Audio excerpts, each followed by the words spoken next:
Looking good. This time on Timber Titans.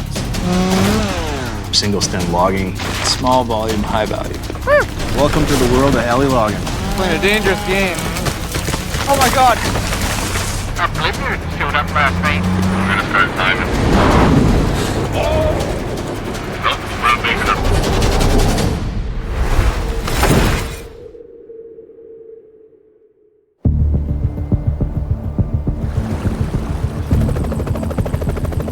Just up to the top, it's still fogged in. Looking good. In the coast mountains of British Columbia. But it keeps coming back in. Yeah. That's the problem. Yeah. The heli logging team from Integrated Operations sizes up the fog. Just getting up into that back stuff is the problem. Fog is constant frustration for us. You're trying to stay productive and Mother Nature has other ideas. After months of salvaging down cedar in the Narrows, the team has moved to a new block, the Drop. Located southwest of Lillooet, British Columbia, the Drop is a sprawling, dense forest valley, known for unpredictable weather, steep terrain, and some of the tallest cedar and fir trees in the country. We're prepping this area for snap as far as single stem. Single stem is a very complex entity within forestry.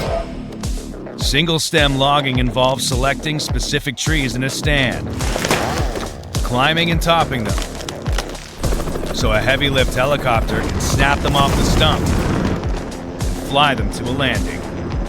Single stem logging is a great way to not take out more than you need to and still have a fully intact forest left behind.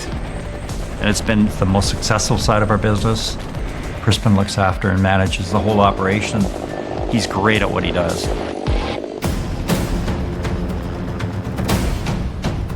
What do you think about pad 5? Do you think that's an okay spot to be putting guys? I think it'll be alright. It's definitely improved. Gonna reposition the climbers. We'll go touchdown and you can just sit and spin and I'll get the guys organized.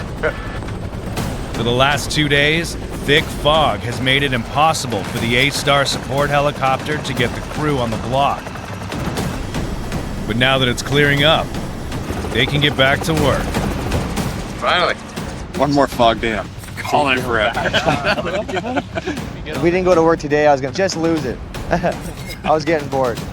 The guys have been down for 2 days now. Feeling the pressure for sure. And with the air crane heavy lift helicopter scheduled to arrive tomorrow, the climbers are making up for lost time. So how many guys do we got going on today? We got 8 climbers on the hill, myself and pad builders. Yeah. We're coming in guns a-blazing. Welcome to the world of alley logging.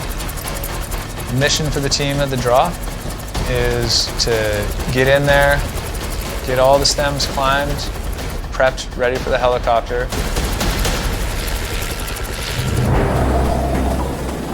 Alright, I'm about pad 5 right now. Made it, finally. 2 days of mental anguish, struggling looking at the fog. Finally, we're on the hill. I'm feeling good. Excited to get back in the swing of things.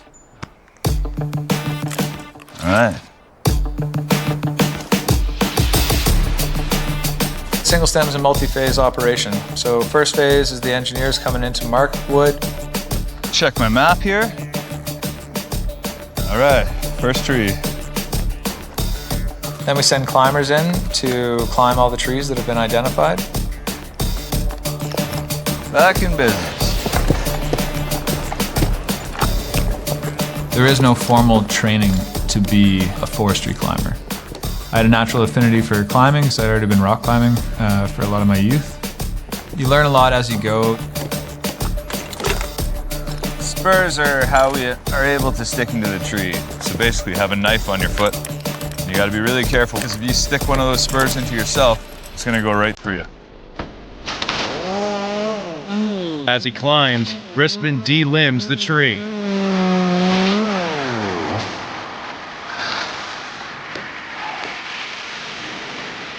I focus on my breathing when I'm climbing. In through the nose, out through the mouth. It is a very physically demanding, difficult job. And if you don't have passion for it, you won't make it. Just gonna take this top up above you, dude.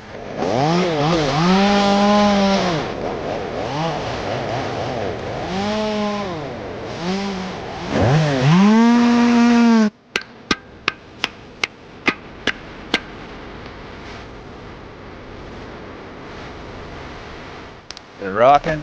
Get this top up in here.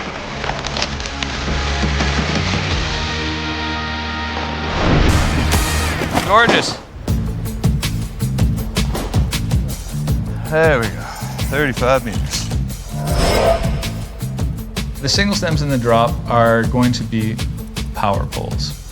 The longer the stick, the more valuable the piece is. Blue ribbon on top.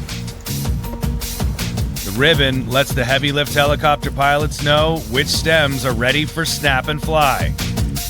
Generally, there's an expectation to produce 10 trees climbed per day.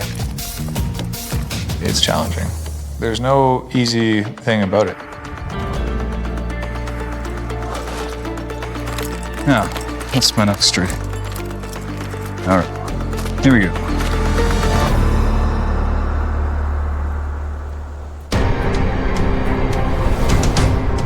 A kilometer to the east,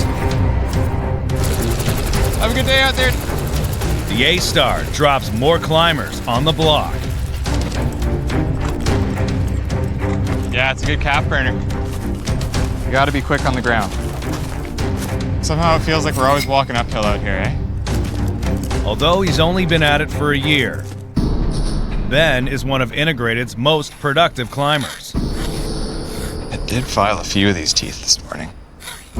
I was out trying to climb every peak in the valley before I could even drive, and that naturally led me into climbing trees and realizing I could make money doing it. If you're gonna try and get 10 trees in a day, topping saws are great, and we carry these guys with us, full of fuel.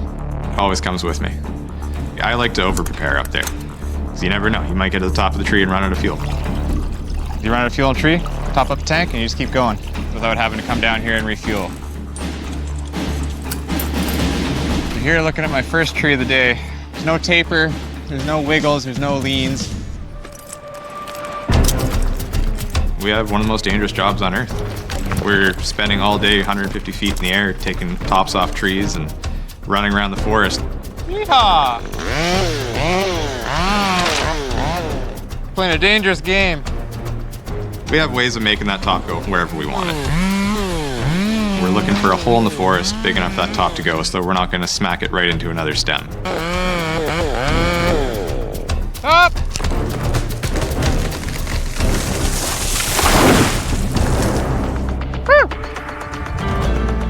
Now for my favorite part. I like to just not stop moving.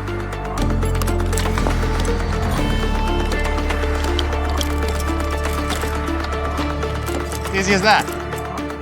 No time to waste, on to the next.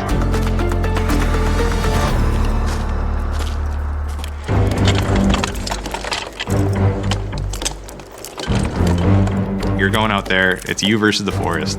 There's nothing else like it. On a good day, a tree will take about 20 minutes.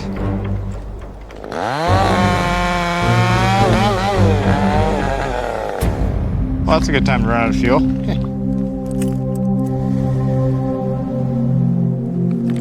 Don't worry, we planned for this. Oh no. My backup fuel fell off my belt.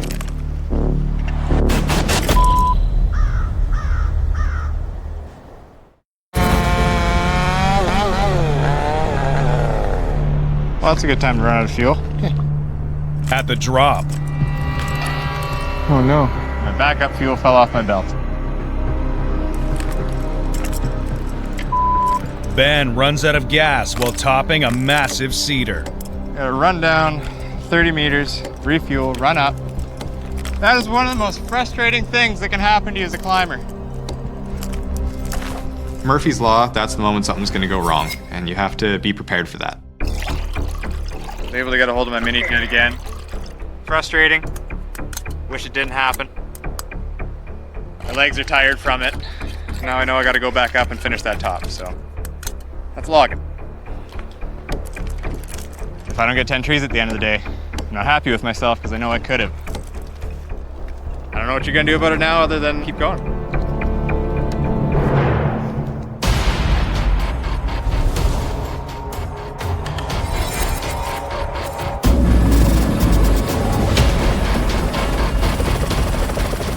Just got you in there first there, Dennis. A kilometer north. Yeah, I'm just looking for you right now. The A-Star support helicopter is making a special delivery. Keep coming here. Down slope from it. 30 feet. 10 feet. Release. Clear. Fallers Dennis and Dave have hiked into a remote area to build a helipad. We got our bags, our saws, axes, all our tools we need. And hopefully the weather cooperates to get the pad built. We got fog issues. You're watching that weather all the time because something happens, they need to be able to get to you. The pad will allow the A-Star to land climbers on a new section of the block. We're looking for 2 live trees that are about 10 to 12 feet apart that we can use for posts for the back of our pad to hold it up. Ready to get going down here now. Dennis falls the trees that will become the helipad support posts.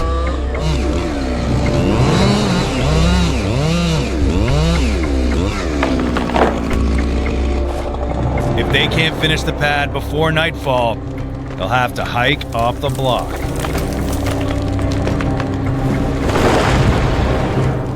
We're just gonna pull one more tree and hopefully it lands in the right spot. We'll rip all our boards and stringers out of it. Time's ticking.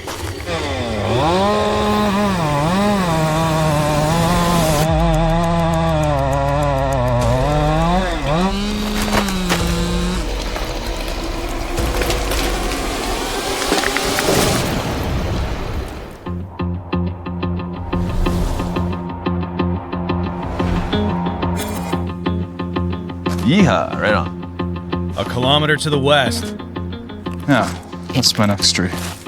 Crispin moves on to his 5th seater. You know, you just gotta keep your head on straight and you're faced with adversity all day, right? That's the climber lifestyle. Life is just ups and downs. Man, more ways than one. There was a moment when I was concerned about would I ever be able to kind of do this job again. A few years ago, I was diagnosed with testicular cancer. And so that kind of took me out of the game for a little bit. So I had to go on an aggressive bout of chemo where I was 3 bags of chemo a day, 5 days a week for 3 months. The company still continued on forward with lots of support from my partners and from all the guys who work for us. When I heard Crispin was dealing with cancer, I was really worried about him. Young family, young man, it's just not something you hear very often. Crispin, we've been through so much together building this company up. It's a bit of a brotherhood there, and we couldn't do it without one another.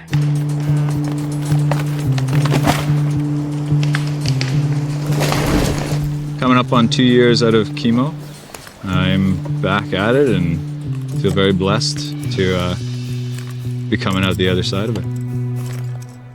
He came back and just hiked through the bush, didn't say a word about it, and would still just climb circles around some of the best climbers out here. Definitely getting stronger, but still have neuropathy and some pain in my feet. As they say, a little bit of pain never hurt anybody.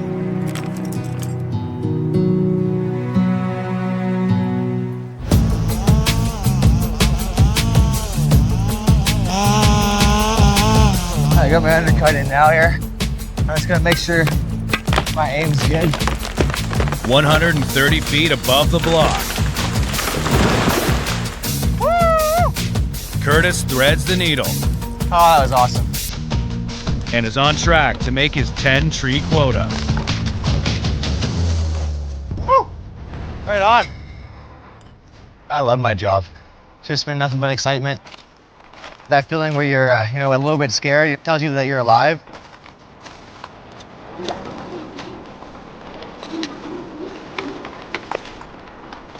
Away we go. Back when I first started, you climb up 80 feet. It seems real high. Your knees are shaking. You get down, you look up, you're like, oh, that wasn't that high. And you push yourself to go higher and higher. And then eventually, heights don't matter anymore.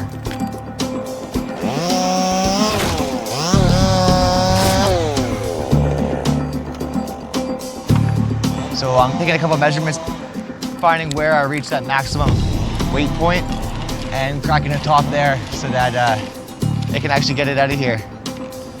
Stems can't exceed the air crane's 17,000-pound lift capacity.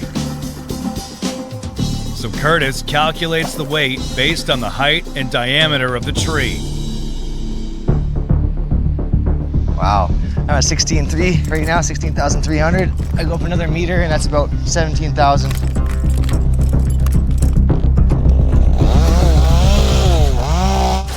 But the weight of the stem isn't the only red flag. There's a seam down in between the two branches that grow up into tops. Cutting through the seam could cause the tops to break off and fall back onto Curtis. Rule of thumb is you want to go at least a foot underneath where you can stop seeing the seam.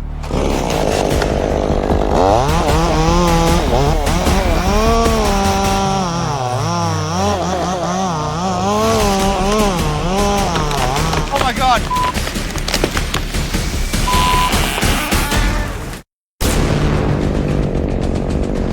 At the drop, Rule of thumb is you want to go at least a foot underneath where you can stop seeing the seam. Curtis tops a cracked stem. Oh my God!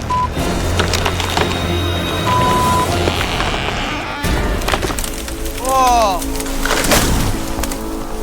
Uh-oh. That's some bad things happen. And that was a little bit scary. Woo! I thought I came down far enough out of the seam, but apparently I didn't, because that front piece just peeled off. Oh, we're gonna make a little cut below it.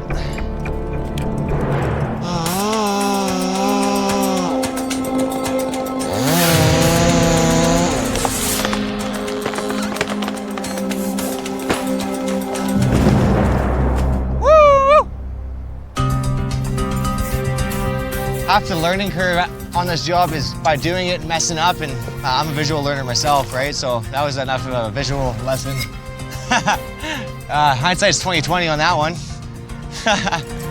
Yeah, I'll go a bit further next time. That was interesting, eh?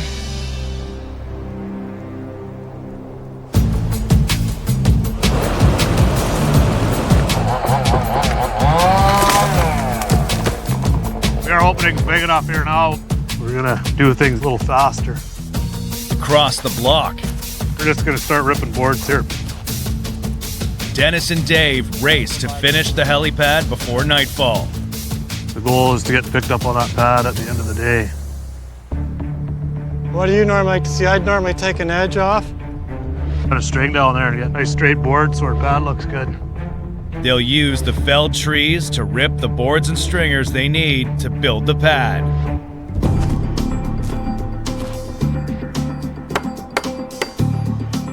Ready to go.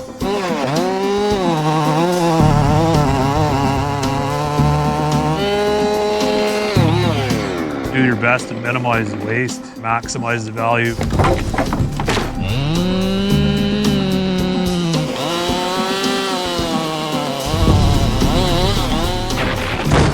Well, that's perfect. That's minimum. That's good. 1, 2, 3. Support beams are placed on top of the stumps.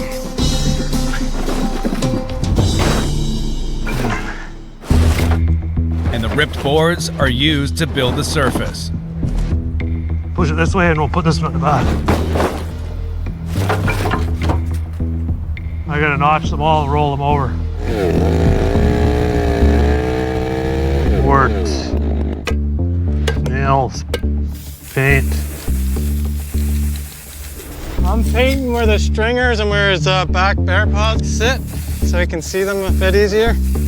Done. Oh yeah. With a limited amount of time, I think we're done here in under 3 hours. Dennis calls in the A-Star support helicopter for the final test. We're straight downhill from here right now.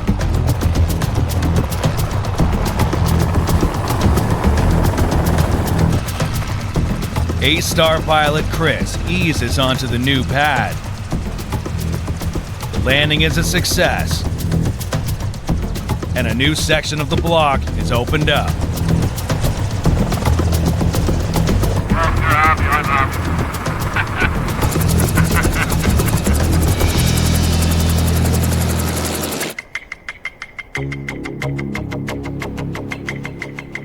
Down the hill.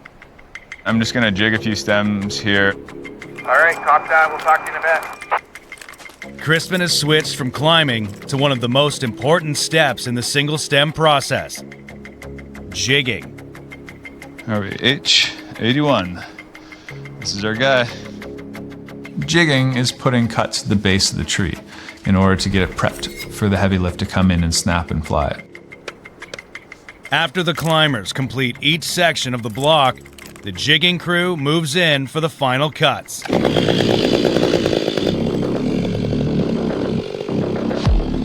All right, it's kind of a crazy thing we do. Jigging involves making 2 cuts on either side of the tree, preserving a thin strip of holding wood in the middle. The holding wood allows the stem to remain standing. Jigging is almost unnatural because the series of cuts are designed to not make the tree fall over. Before the heavy lift helicopter shows up, we need to get everything cut and prepped and ready to go. The clock doesn't stop ticking. To stay on track, jiggers need to prep 30 trees per day. Sometimes things come together and our guys can actually work fast enough to make up lost time. That and a little luck could mean that we can be ready for that air crane.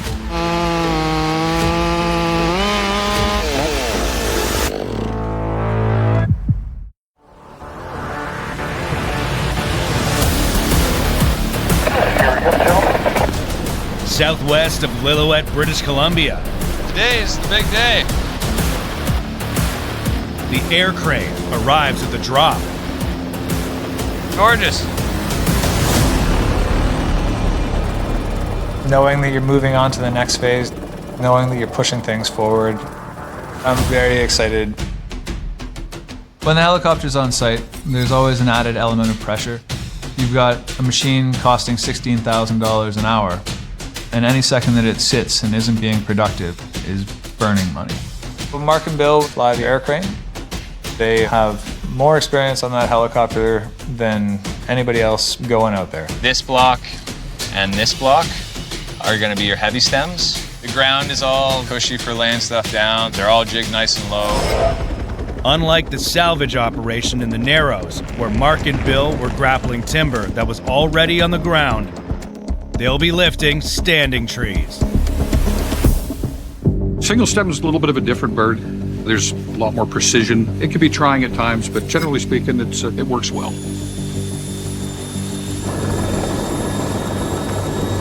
Ready? Yes, sir. All right. All right, guys.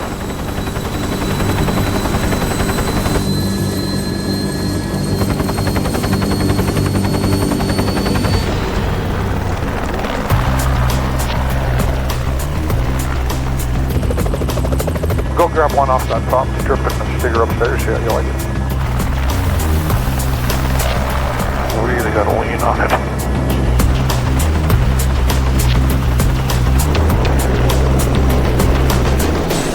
Mark grapples the first stem.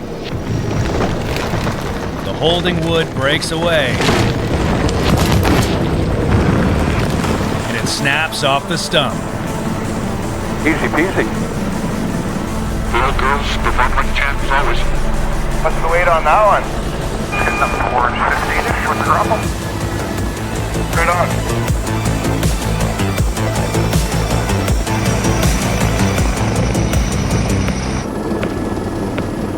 Just work this area for the time being.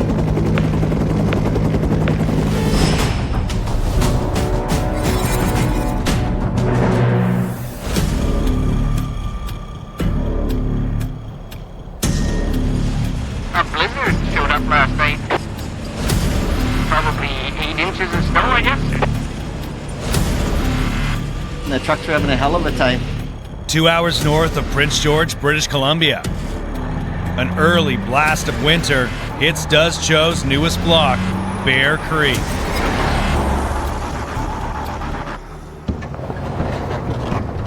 Okay, yeah, I'll talk to you guys a little bit after there. The way it is right now with the snowing, there's a lot to do. We just got to work with the weather because we need to get the wood moved out. But the first snowfall of the season has revealed just how treacherous the block road is. It just gets too slippery in the truck. Doesn't matter, they can put chains on it, but you can only do so much with the chains, right? Up on the hill, The snow, it's ugly. Pockets everywhere. the bunchers fight through the snow to reach the trees. Ah, come on. There we go. Oh, it's mine. While the six-wheeled skidders drag the harvested logs to the landing. Come on this side now, Trevor, please. Alrighty. That's the name of the game, is try and stay ahead of the next guy. It's hard. You can get into trouble right here, right in this kind of ground. And if you're not paying attention, it'll pull you over right now. I do rely on the guys. A lot of times they know what should be done, even if I'm not there to tell them. How you making out? Good. We just got to get some wood ahead of the processor, right? We got a few days here for him now. Yeah. No, that's good. To keep the wood moving, Kevin is bringing in a second processor. I'm always trying to think ahead because I know what needs to be done. Every day my phone rings and it's, can you move this? Can you move that? I take the bunchers in first, and then we bring in the skidders, and then the processors. But hauling the 45-ton machine up the icy block road will be a challenge. Well, you'll see how steep it is when we come off the highway there. We'll just have to see. We might even come sliding down there.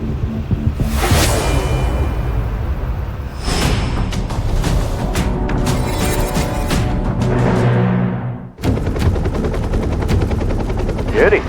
Back at the drop. I gotta hurry up here. The air crane is gonna schedule. So we gotta get moving here. There's a lot of millions of dollars if we start messing up things we can't mess up. And away we go. The climbers are on the move, racing to stay ahead of the air crane. Long shift trying to climb 10 of these a day. Ross tackles his first seater of the day.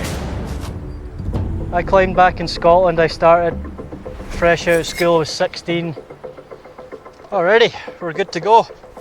Eventually ended up in BC. Haven't really looked back, it's a lot of fun.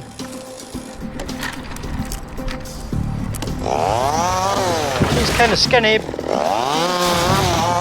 You don't want to be climbing anything past the width of a beer can. I can tell you, most guys who work in the bush know exactly how wide a beer can is. I know I do. Okay, top!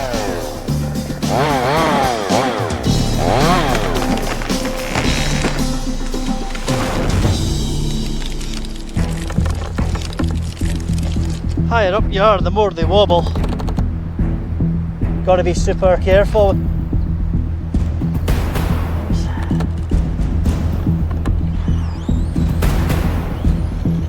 This is giving us a measure.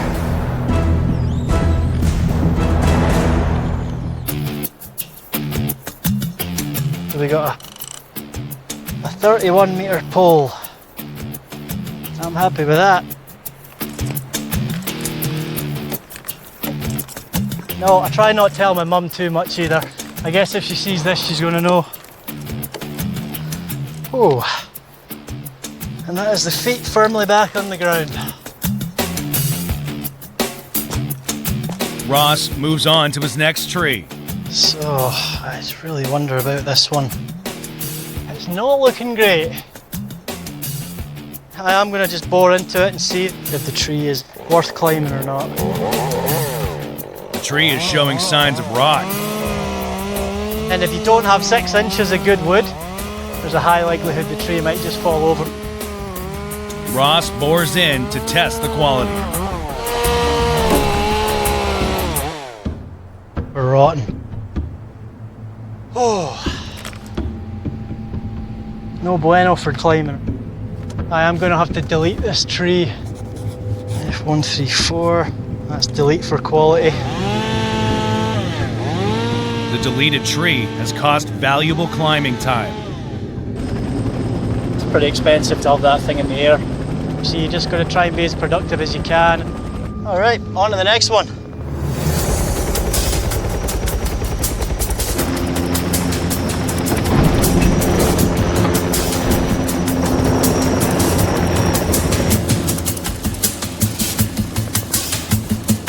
Perfect, nice pick. A kilometer away. Everything is about efficiency out there. Crispin jigs stems ahead of the air crane. So this is where it comes really critical. We got to make sure we keep them on the wood. You got to stay ahead of that air crane. We don't want to have any downtime.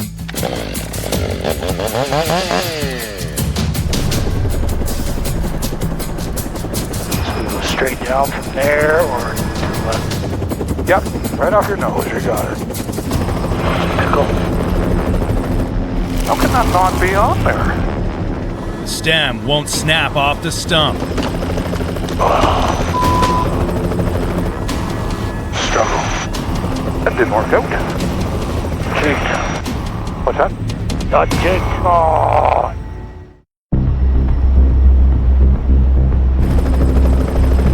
Not jigged. Oh. At the drop. That one just out your window, see if you can see ribbon. An unjigged stem is slowing the air crane's progress. Crispin, you're easy crane? Go for Crispin. Yeah, Crispin, just in this upper block, looking at the data, we run across one, possibly not jigged. If a helicopter shows up to a tree and it's unable to pull it, that's just burnt time and burnt money. The air crane moves to another section of the block, while Casey jumps into action. Nobody wants to waste wood out here. We want to make sure it's cut up and flown by the helicopter because we put a lot of time and effort into climbing them.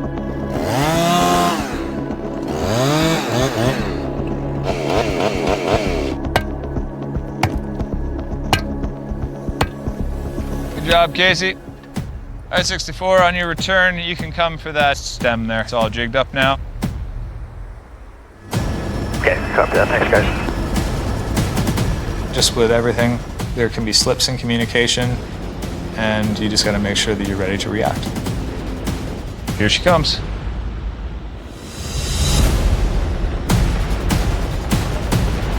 It's going to be on your 11 o'clock. Keep going up the hill, up the hill, up the hill. Cat, come forward. I got a flashlight pointing at you. Right off your 12, keep coming.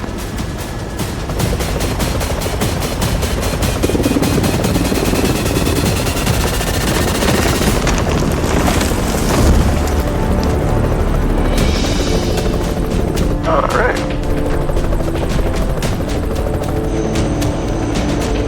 There you go. Thanks, we'll see you in a bit. On to the next.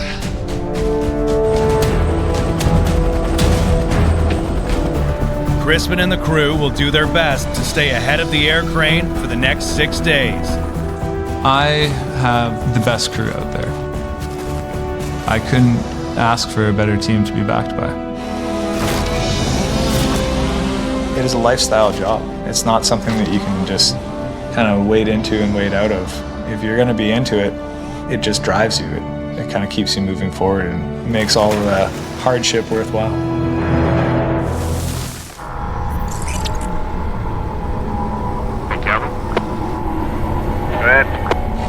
I'm coming up with the processor.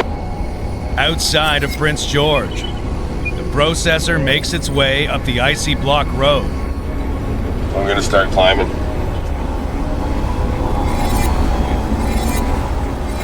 With the equipment we have, trying to put it all in the right spot at the right time, you just have to keep moving things around.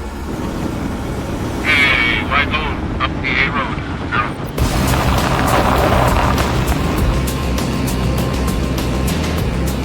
The tricky thing with this is the tracks stick out past the edge of the trailer. I can't see my wheels back there. I really don't want to put my trailer into the snowbank. Oh! That's how fast it goes in, eh?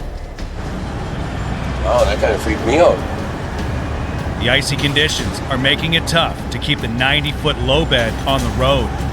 Getting steep, all right. Apparently it's really freaking steep up here. It's been a little bit.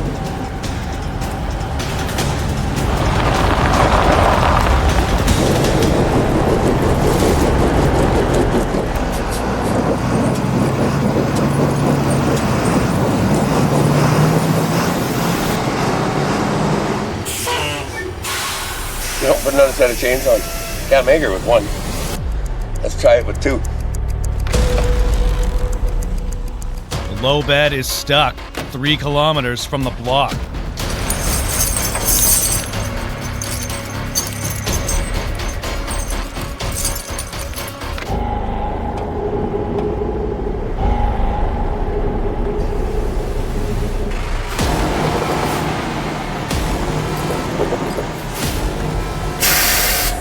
Get a little momentum going and we may make her. Let's try.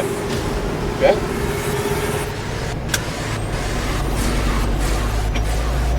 We're gonna see how this goes now. Come on, baby.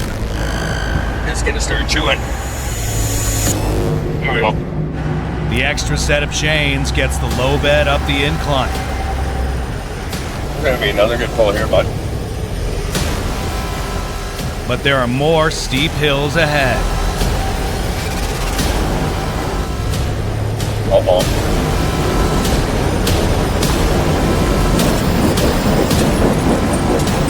Nope, we're not making her, bud. No shit.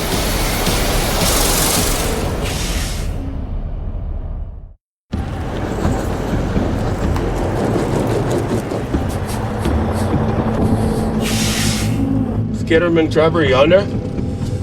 I need a pole, bud, up the hill to process them. North of Prince George, Bill's low bed can't make the icy climb to the block.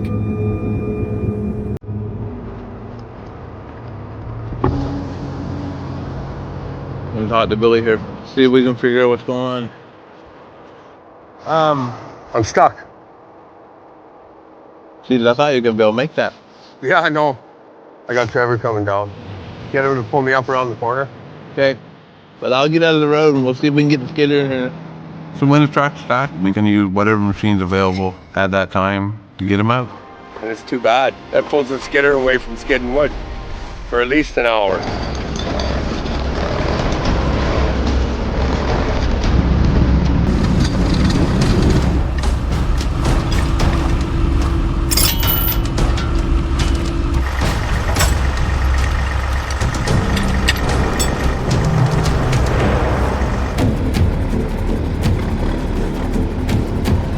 Ready to go?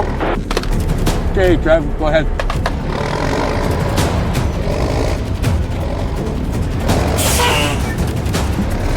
Here we go.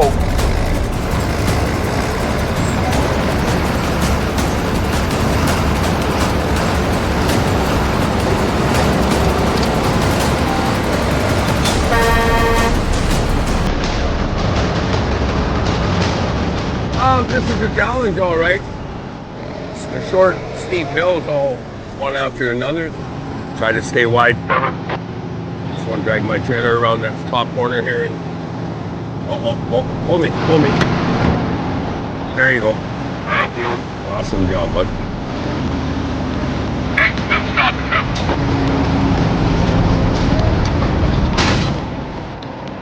Well, that was a successful pull.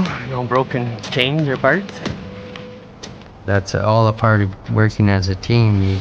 You got to stick it out with everybody else.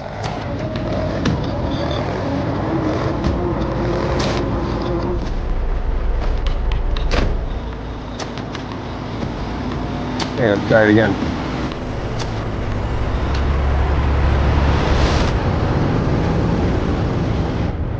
Well, this has been an interesting day.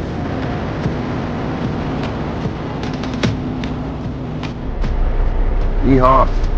We're in. Wasn't that bad? No, it wasn't that bad. I never spun a wheel the whole way up. Yeah, you didn't. Hang on. We got her done. Yeah, no, for sure. Awesome.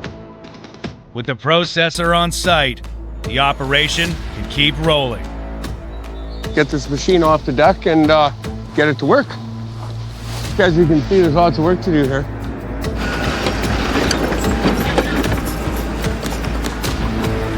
The team has a long winter season ahead. We're up so high, it could snow here every day, so it's gonna be a challenge getting wood out of here. We need to get the wood loaded on the truck, and whatever needs to happen between now and then, that's what we need to do.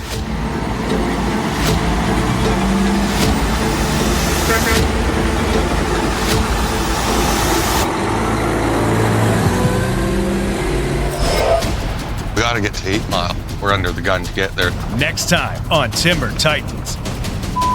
An operator error. Hopefully this all works out. Holy.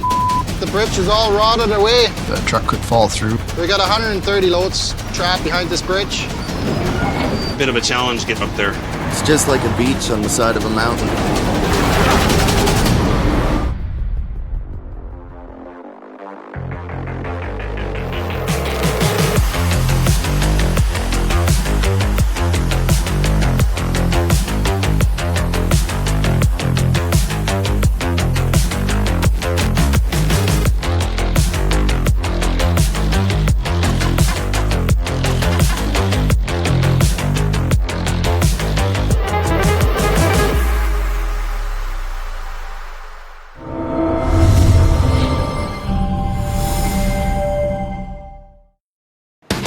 Coming up on Timber Kings. Whoa! Where the is that bean?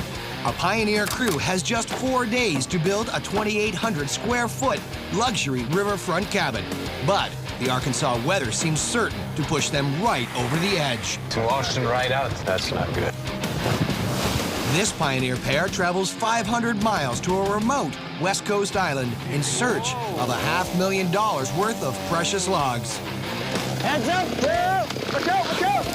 But can they win over a savvy supplier and seal a deal? Hey, Andre, just think of the cost. Here we go. And the investment. Pioneer makes the best log homes on Earth.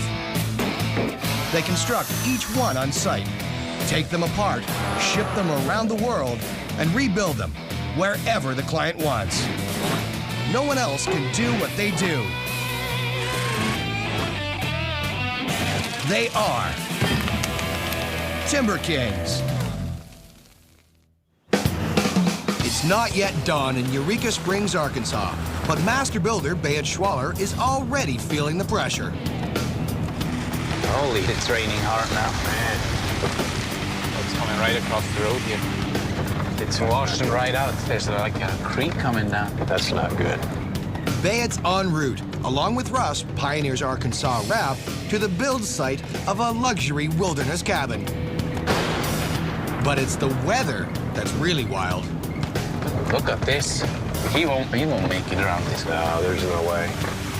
Pioneer's 80-foot log trucks are built for the highway, not a washed-out back road that ends at the muddy mess of a build site.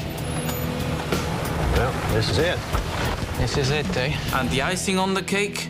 The airline lost my luggage. No hard hat, no change of clothes. At least I have my boots. Like they're gonna slide right down into those rocks. Yeah. Do they have some gravel around here or anything that they can throw down?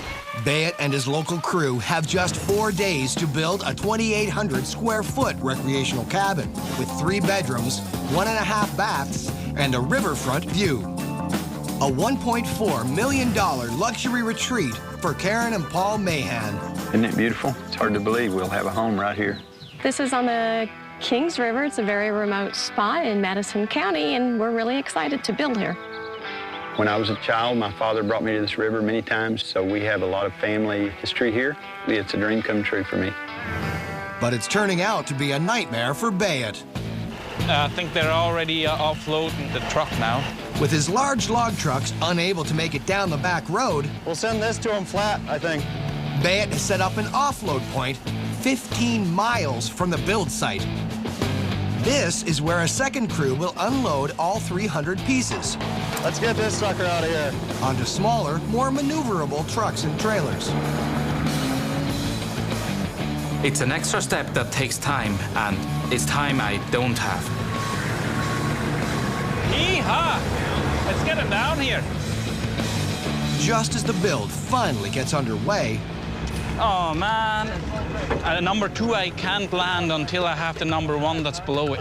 When the guys were doing the offload, the logs that are on top of my semi-trailer, which I need first, ended up on the bottom of the smaller trailers. They are the half rounds, and I can't start the build without them. Swing me all those half rounds here first, and then the 3/4 rounds, which are the number 2s. to get to the logs Bayet needs first, the crane op will have to unload the logs in the way. Then park them on the home's foundation. It's another step that cuts into Bayet's already tight schedule. Hurry up, let's go. I don't have time all day. If we don't fix this fast, I will never make my 4-day deadline. Scheiße.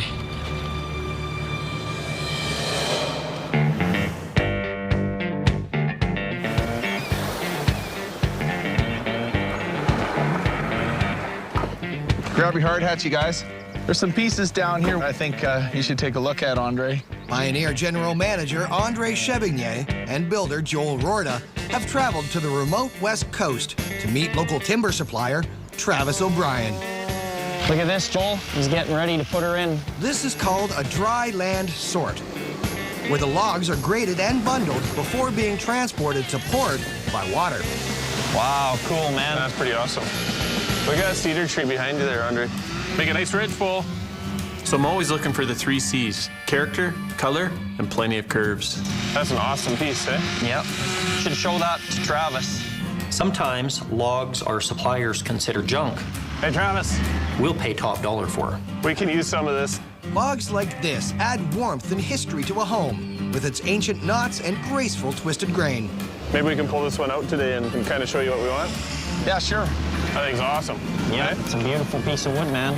In the hopes of establishing a long-term business deal with Travis, Andre and Joel are prepared to spend $500,000 for 1,000 logs, including character trees so unique they are the focal point of any room. You got a spray can, Travis? Should we write our name on here or what? I'm looking for top dollar here. Yeah. Well, we're not willing to pay top dollar. Yeah, you gotta think of it this way, Travis. You can't sell it anywhere else, really, unless you shingle it. I'm gonna pay you a lot more than a shingle guy. I've been working in the bush now for 23 years, and I haven't seen a lot of pieces like this myself. I think it's a good log, but I think it's been laying over there for a while. Plus, there's 2 other ones that are twisted over there. The deal with us, Travis, is we're gonna spend $500,000 on timber. It's a blended price. It doesn't matter. It goes in, you got some good stuff, you got this you can't sell. Yeah, well. It's good for you. You're winning, aren't you? And I'm gonna need a little bit more than that, man. Yeah.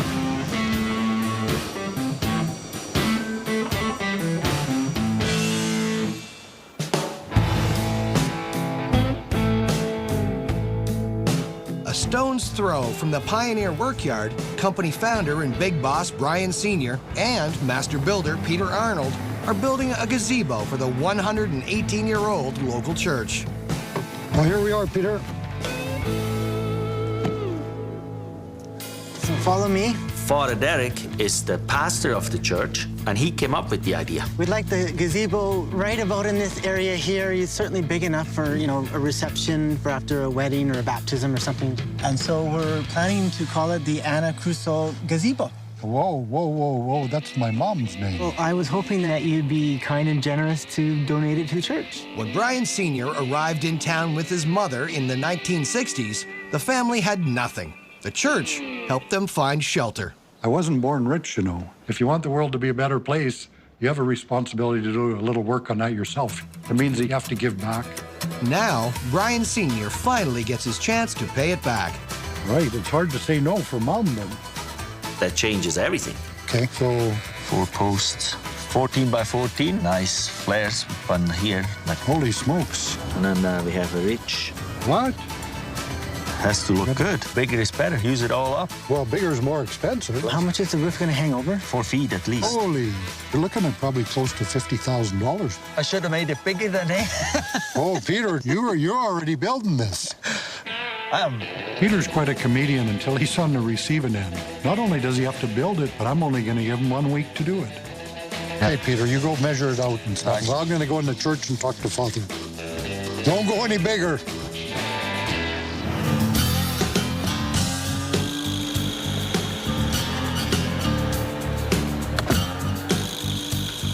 Beat to it. Yeah. Back in Arkansas, the rain has turned into a sweltering heat as Bayet sweats up a storm on the Mahan cabin build. Holy. Whew. We finally got some rounds down and some walls up, but we're still totally behind the 8 ball. Coming through. Yeah, but look, I'm weeding.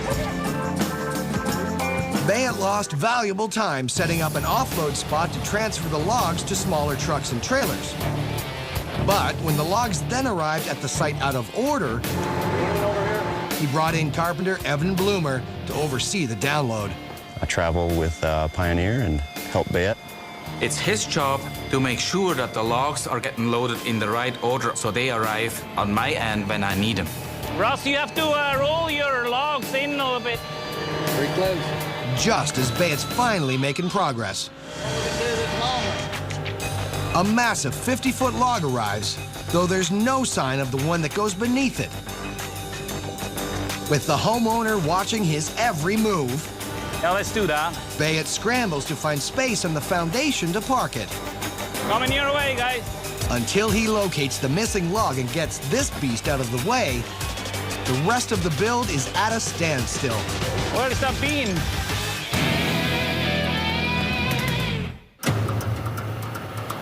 It's Bayet Schwaller's first day on a build in Arkansas, a 2,800 square foot riverside hunting and fishing cabin. Where's the beam? And things are already a mess. Think they have it today to you? Oh, I don't know. Who knows?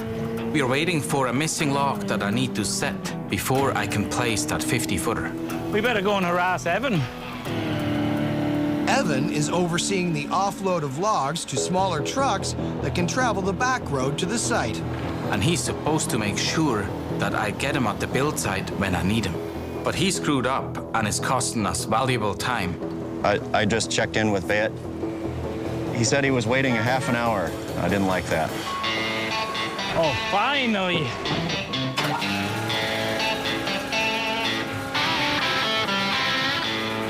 With the small log in place, Bayet and his crew can finally land the 50-footer. Okay, let's do the big one. Big one. The big one. How heavy do you think this log is? It's probably about 2,000 pounds. Okay, here we go. This massive beam is crucial. And landing it requires real precision because it joins up in so many places with the walls and posts. Are you lined up? Hold it. Oh, go up a little bit.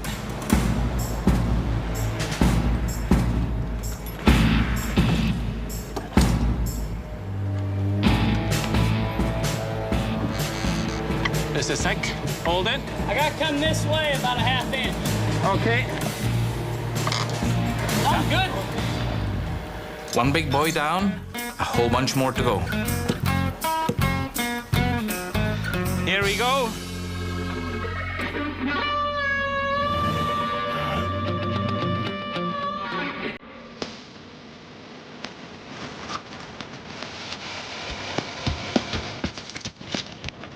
At the Pioneer Workyard. Hey, Brad. Got a slab of log for me. Peter has been given just 1 week to build the gazebo his boss is donating to the local church. Start slapping. I'm gonna bring 2 more pitch slabs, and I need this today. If I work my butt off, they might just make it. Well, what's going on here? Hey, boss. Hey, Pete. What you got? I had a little chat with the father. It seems the old church is 118 years old and never had a washroom. Telling you, we got to add a washroom to the end of that gazebo. Oh, man. I want it to look good. Adding a washroom is gonna be a lot more work, so I'm just gonna keep that simple. For each of the 4 corners of the restroom, Peter had hoped to find 4 posts similar to one another in shape and size. Holy smokes. It's a race against time here, all the way. And given that tight deadline, I'm gonna cheat it. I don't have enough time, so I'm just gonna take the big chains, I split it in half this way, split in half this way, and I have 4 posts.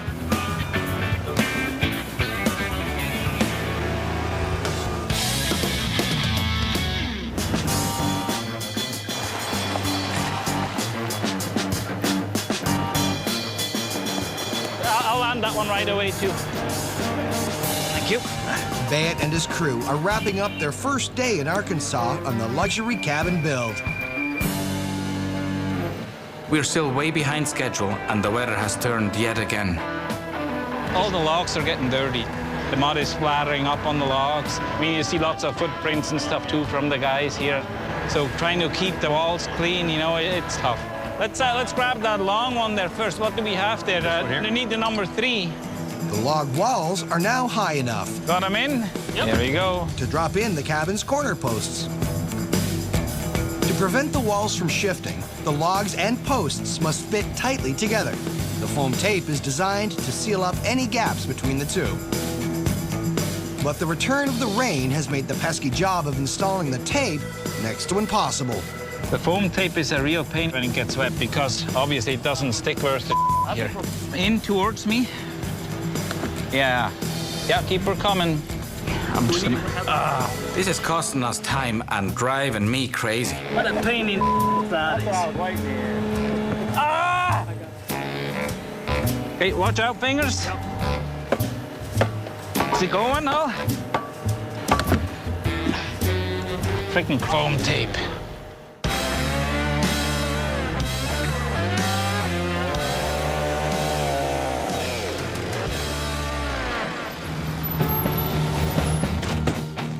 This is the timber sale boundary. You can see where all the old stumps are, where the trees were actually felled. Timber supplier Travis O'Brien is looking to do business with Andre and Joel. So he's brought them to his West Coast logging claim to take a look at some newly felled trees. Here comes the skid. Maybe he's got a grapple full of house logs. Oh, there's some cedar house logs. The ideal shape and size for a home's log walls and posts. We're in the market for nearly 1,000 house logs and character trees. The top of this piece tapers. We don't want that in our house log because it's too small. But we'd probably want where your foot is. Yeah, right about here. Yeah. Which means choosing logs that are beefy enough on one end for a house log. That's 10 meters right there. But still leave enough length up top for Travis to sell elsewhere. He's got to get some value out of it, otherwise the house log cost has got to go up.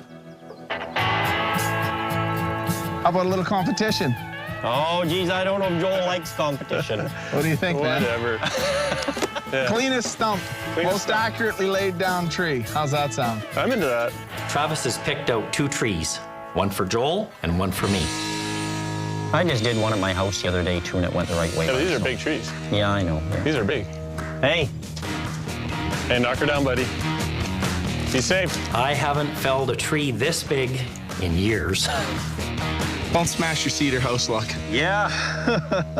I just hope it's like riding a bike. I can see Andre's nervous right now. He's pussyfooting a bit here. So he's gonna cut about 30 to 40% of the tree out. Then he'll cut back into that wedge, so there. Now he's doing his final cut. That puppy's gonna rip. Back it up, back it up. Heads up! Watch out! Watch out! Watch out!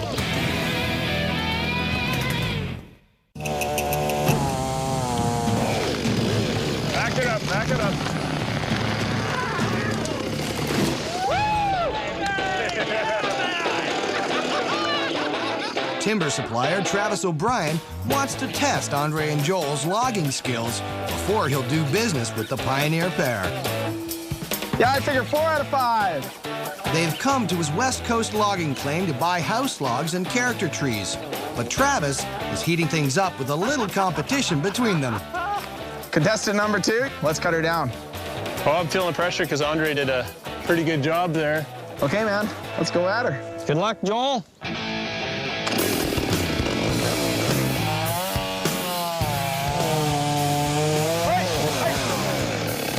Heads up, Joel! Watch out, watch out, watch out! Watch your head. Woo! But when Travis goes in for a closer look, you broke your tree. And the winner is Andre! Oh, son of a gun, hey, Joel. Grab that chainsaw, hey, Joel. Make yourself useful. Yeah, buddy. He just doesn't have the winning spirit. It's all right, Joel. I'll still buy the beer later. You'll never hear the end of this one.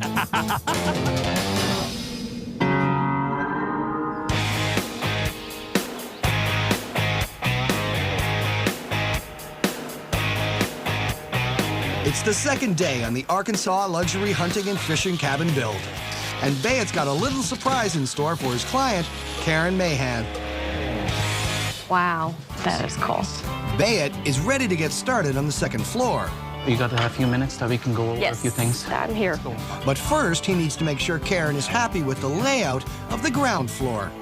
So, this is your opening here. The 2x4s map out the home's interior walls and give the homeowner an idea of room size and configuration. So you're walking right through, and then you have on the left your washer and dryer, and then here's your shelf.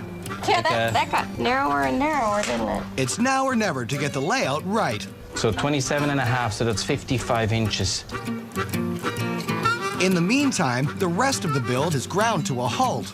So you think you're comfortable with that then? Well, what's the width here? You're ending up with 3 feet, roughly. Now that one's a little narrower, but that's what I'll say we'll do for the moment. Until she commits, I can't cut the rest of the wall slots. The slots hold the sheets of drywall in place. In between them will go the wall's wood framing. And then we've got the sink. This is what I'm worried about, is the width right here. Well, you have your Sinks sinks here, right along this wall. Yeah. Your, Every bit counts. The only other thing is I might want the closet back a little bit. That's where it will be? Well, that's not so bad, then. Not bad. That's all I want. I just don't like crowded. Yeah, perfect. I like it. All right, then I'm gonna cut it. All right, go for it. Good. Well, I guess she can't change her mind now.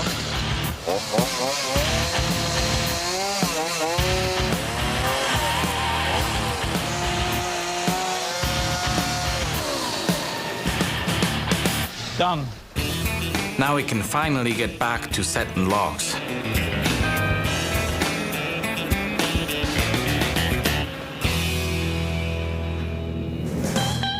Back at the log yard, Peter's got less than 1 week to build not just a gazebo for the local church, And the door swings this way, Peter, like so, okay? but an attached 8-foot square restroom. With all the extra he's adding, that deadline seems impossible. At the build site, the foundation for the restroom is already underway. Wood framing and reinforced steel sunk 4 feet deep to protect the footings from frost. And 4-inch piping for water and electrical wiring. Okay.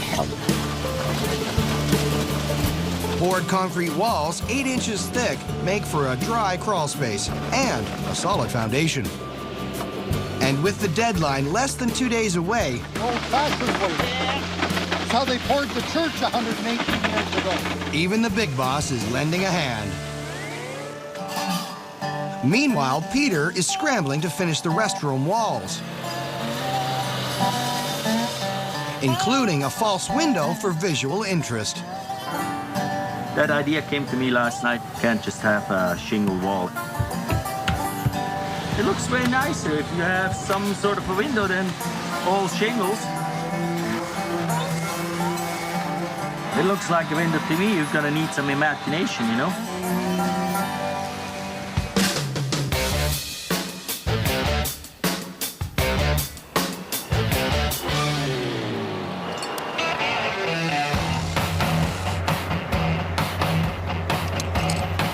Eureka Springs, Arkansas, Bayet has finished the upstairs floor joists of the luxury hunting and fishing cabin. And we finally rockin' and rollin'. These log joists support the second story, and since they'll be visible from the main floor, Bayet is taking extra care installing them. Pretty darn close. We're landing the last log of the most recent load, but there's no sign of the next truck. And without more logs, my crew can't do a thing.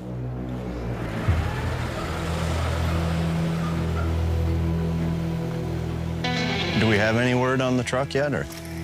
At the offload side, the semi hasn't arrived with the logs for the second story. If it doesn't show up soon, my deadline is out the window. It's kind of annoying that I don't know what's going on.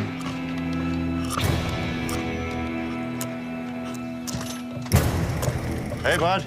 We got bad news. What do you mean? The truck? Yeah. His brakes are broken. You must be kidding me.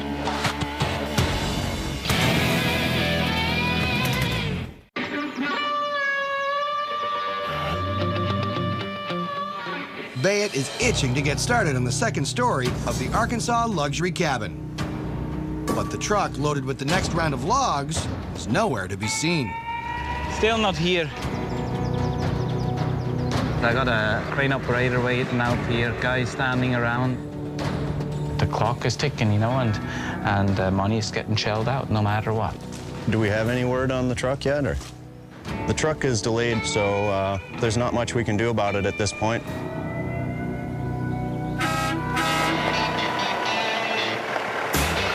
Shoot, we got a truck. Right on.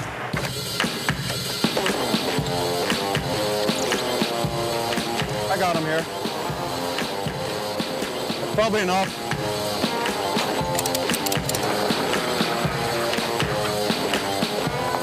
Finally, those trucks, hurry, let's get going. First up, the Mahon's handcrafted stairway. Oh, just unhook yours, so pull this thing right up.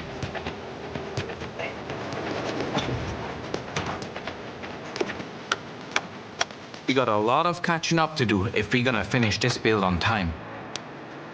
Down. Stairs installed. Here we go. Next. Let's see if we can stand it up right away. Hey, you tree hugger! Oh, it's awesome. Finally, we can really rock and roll again. It's sweltering hot, but who cares? We just give her and get this truck unloaded. I gotta go. Gotta land the log.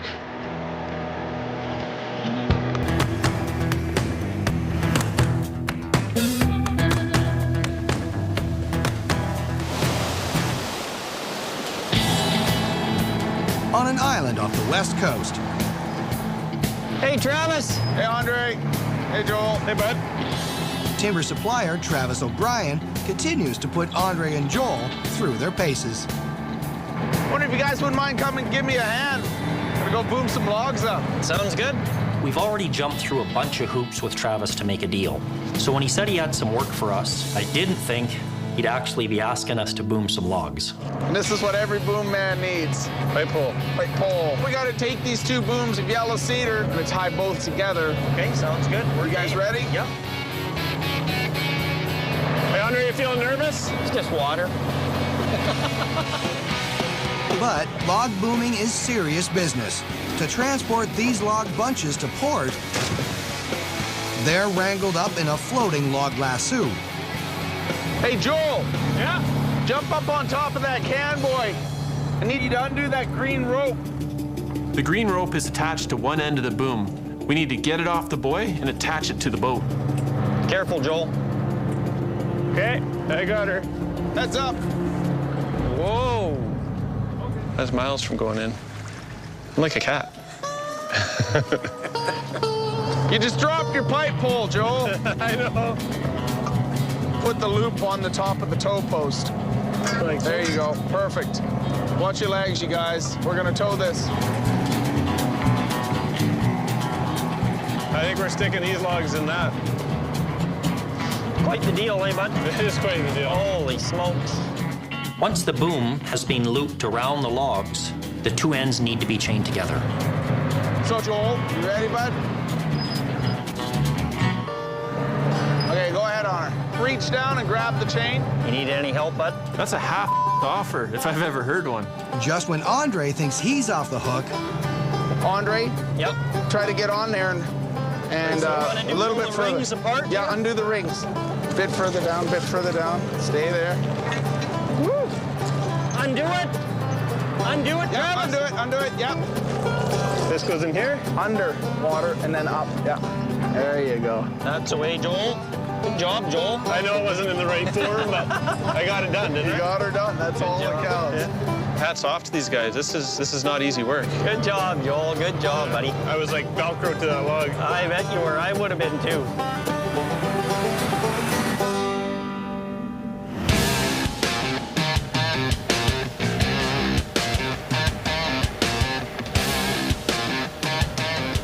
Now swing it a little bit. day 3 in Arkansas. Okay, now we need that nail gun. Thank you. And Bayet is setting the second floor posts for the Mayhan's 2,800 square foot, $1.4 million hunting and fishing cabin. But the 105-degree heat is taking its toll. Your core temperature goes up and up. I had it a few times here today. Even you're bending over and you're getting up and you're all dizzy. And if you're 10 feet, 15 feet, 20 feet off the ground, it's dangerous. You might just topple right over. Whoa.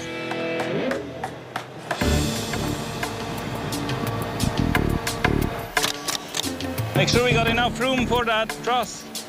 The truss supports the ridge pole for the whole roof system.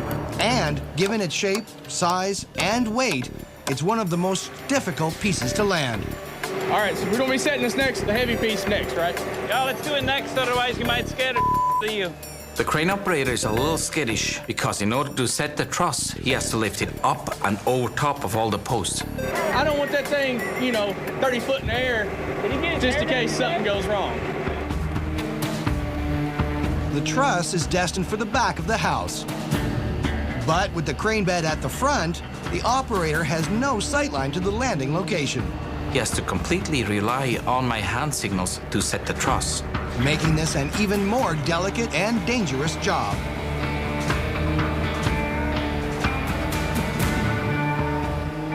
Give us a bit more weight. Needs to go that way, hey? Or he can do it to get that dowel in the middle. That dowel's dang close. That looks nicer. We did it.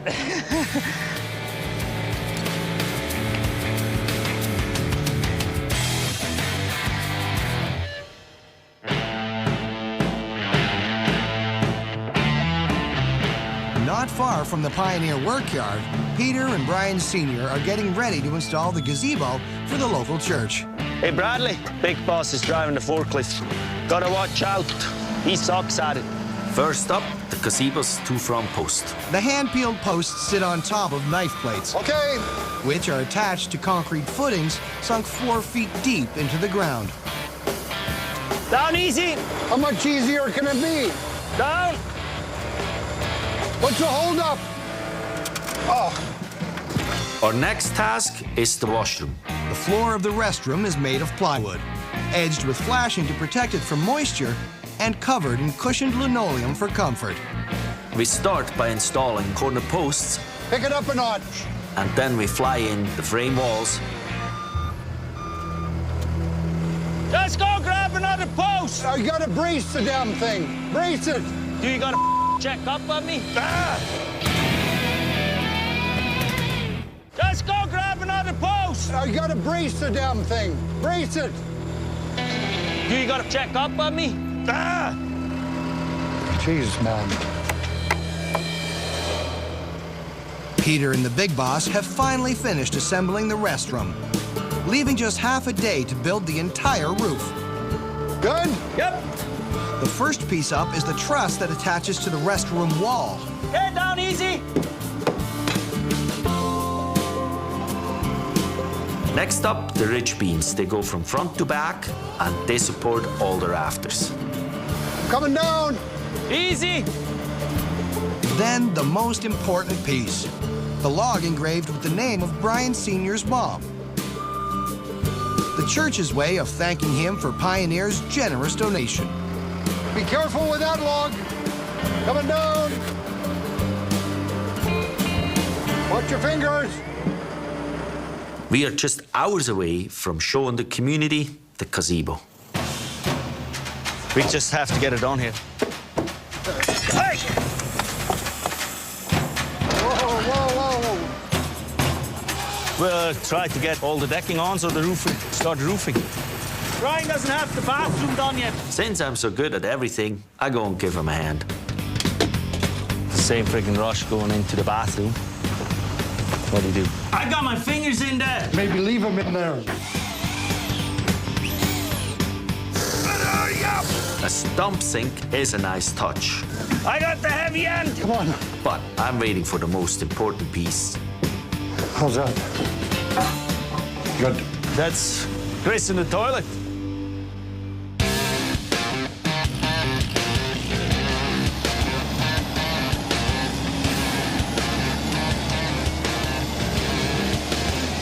That's huge. He's got that mark for us. Timber supplier Travis O'Brien has helped Joel and Andre find a good selection of house and character logs. But the Pioneer pair want 1,000 logs for $500,000. And Travis is one tough negotiator. Hey, Andre, just think of the cost Here we go. and the investment I've had to put in the equipment to be able to log this piece of wood. I expect them to make $1, but not too many. Yeah, you gotta think of it this way, Travis. You're guaranteed to sell $500,000 of logs every half of the year. We'll build a relationship, and you'll know I can send this piece to them, and they're going to pay me for it. At the same time, it gives us special pieces like this, and it helps you. Are we close here? After all the hoops Travis has made us jump through, he better not walk away without sealing this deal.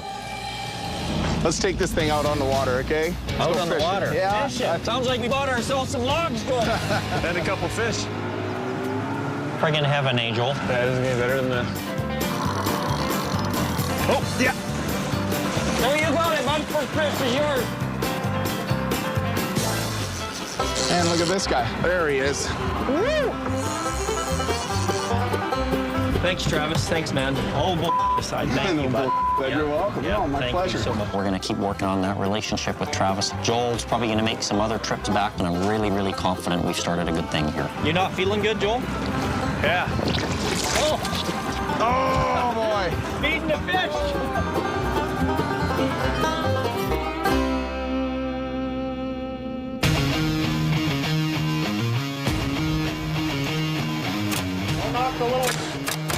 Quit yelling at me. It's the 4th day on the Arkansas build, and the 100-degree-plus heat is making the whole team testy. Let's go. Give the crane some directions. Bayet is scrambling to finish the Mahans waterfront cabin so he can give the couple a tour before he heads home. We need one more long ladder. This is the point in a build where we need to be especially careful, because 35 feet in the air, you can't afford any accidents. The big post, yeah. The Mahan home has two massive ridge logs across one another. The first one up is the smaller of the two. But getting it to match up perfectly with our posts, it's gonna take some elbow grease. I might have to come up there because we have to probably bring a PV and slide it in.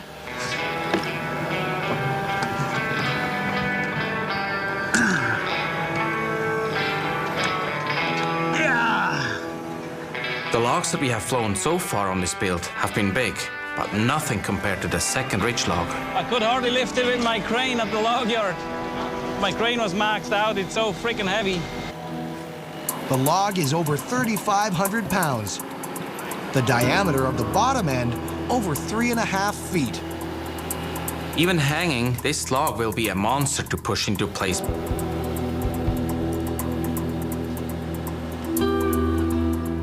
Are you going the wrong way, bud? Stop.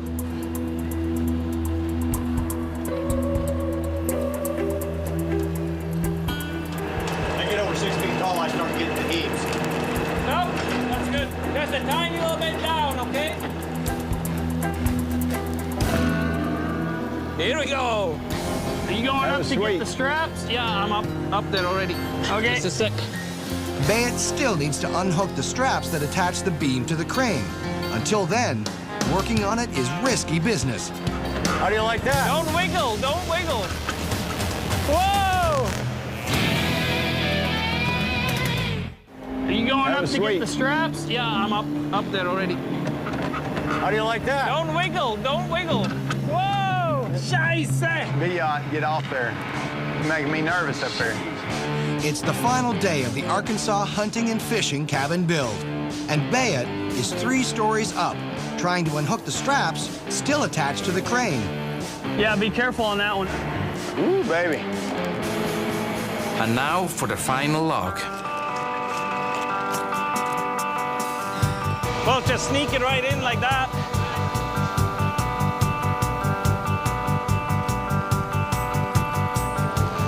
That was last log. All right. Yeah. All done. I can only hope that the Mahans are as stoked as I am about their beautiful new cabin. Wow.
Yeah, it was a pleasure We'll see you working. later. Yeah, enjoy. All the best. Sure. Yeah, have fun with the house. All right. We appreciate it. At last, the thing I've been waiting for all week.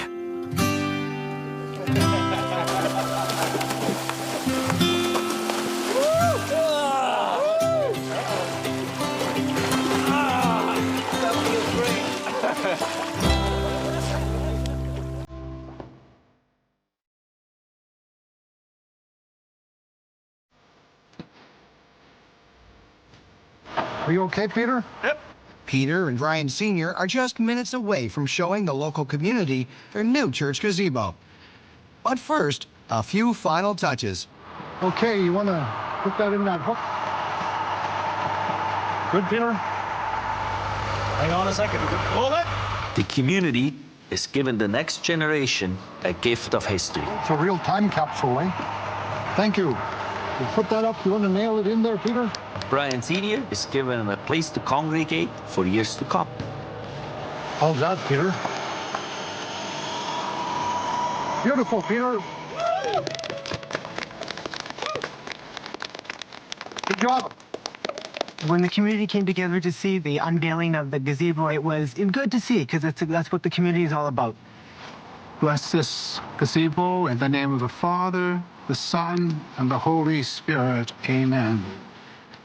I got to admit, Peter did an amazing job on this gazebo, and it's an honor to have it named after my mother. Oh, thank you. You guys did a great job. I really appreciate it. Thank you. Yeah. Senior drove me crazy, but what is a week of misery if you build something that's gonna last for decades? Next time, just a little bit more time. Like a week or two? 2 weeks or 3. How about that?